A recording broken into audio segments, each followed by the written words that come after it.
আপনি তো সাহারি খেতে উঠেন, আপনি জানেন ওই সময়টার দাম কত? আমরা বেশিরভাগ মানুষ জানি না ভোর রাতের এই সময়টার দাম কত। আরে ভাই, এই সময়ের দোয়া 1 মিনিটের দোয়া অন্য সময়ের 100 মিনিটের সমান না। অন্য সময়ের 100 মিনিটও এই ভোর রাতের 1 মিনিটের সমান না। এত মূল্যবান সময়। সাহারি খেতে উঠছেন, সাহারি খান, ভালো কথা, কিন্তু সাহারি খাওয়ার আগে পরে 10টা মিনিট জায়নামাজে মুসল্লাতে দাঁড়ান, একটু 2 রাকাত নামাজ পড়েন। এই সময়টা দোয়া কবুল হয়। আল্লাহ ডেকে ডেকে বান্দাকে দেন। একটু হাত তোলেন, চেষ্টা করবেন তো ইনশাআল্লাহ? সাহারি খেতে উঠে দোয়া করবো তো ইনশাআল্লাহ?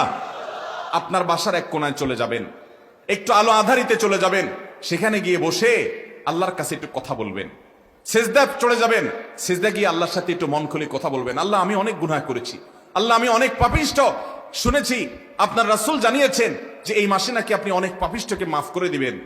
আল্লাহ, আপনি নাকি অনেক জাহান্নামে যাদের নাম চলে গেছে জাহান্নামী তালিকাভুক্ত, তাদেরকে মুক্ত করে জান্নাত দিয়ে দিবেন, আপনি নাকি ওয়াদা করেছেন। আল্লাহ, আমাকে একটু তাদের মধ্যে শামিল করে দেন। আল্লাহ, আপনি দিলে আপনার কোনো অভাব হবে না। আল্লাহর সাথে একটু কথা বলা, মুনাজাত করা ভোর রাতে করার চেষ্টা করবো তো ইনশাআল্লাহ? ঘরের এক কোনায় চলে যাবেন, সাহারিটা আগে আগে খেয়ে শেষ করবেন, আজানের এখনো 15 মিনিট বাকি। চলে যান এক কোনায়, উজু করে দাঁড়ায় যান 2 রাকাত নামাজে, চলে যান সিজদায়, একটু দোয়া করেন। নিরিবিলি জায়গা যদি বাসায় না থাকে, ছাদে চলে যান, মসজিদে আগে চলে যান, এক কোনায় চলে যান। এই সময়ের 10টা মিনিট অন্য সময়ের ঘন্টাকে ঘন্টার চাইতে মূল্যবান। চেষ্টা করবো তো ইনশাআল্লাহ? ভাইরা আমার, সিয়াম আমাদেরকে হারাম ছাড়ার প্রশিক্ষণ দেয়। সিয়াম আমাদেরকে বলে তোমার যা মনে চায় তা করতে পারবা না। অনেক অবৈধ কাজ করার সুযোগ আসে, তোমার মনেও চায়, কিন্তু করা যাবে না।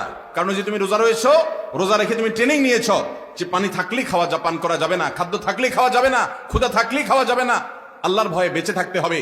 এই বিষয়টাকে সামগ্রিক জীবনে অ্যাপ্লাই যেন করি, সেই শিক্ষাটাই রমজানের রোজা আমাদেরকে দেয়। আল্লাহ আমাদেরকে সেই শিক্ষা গ্রহণ করার তৌফিক দান করুন।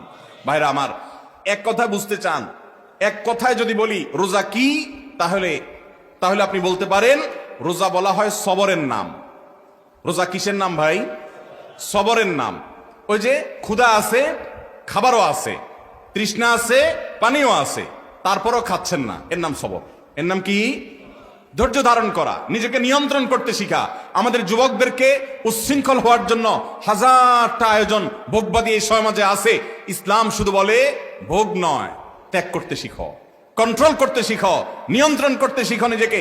যেখানে সেখানে ডাইরেক্ট হয়ে যাওয়া নয়, নিজেকে আটকে রাখা, নিয়ন্ত্রণ করা, সবর করা। সবর মানে শুধু বিপদে ধৈর্য ধারণ করার নামই সবর নয়। সবর মানে নিজেকে যে কোনো কাজে আবদ্ধ করে ফেলা, এটা হলো সবর।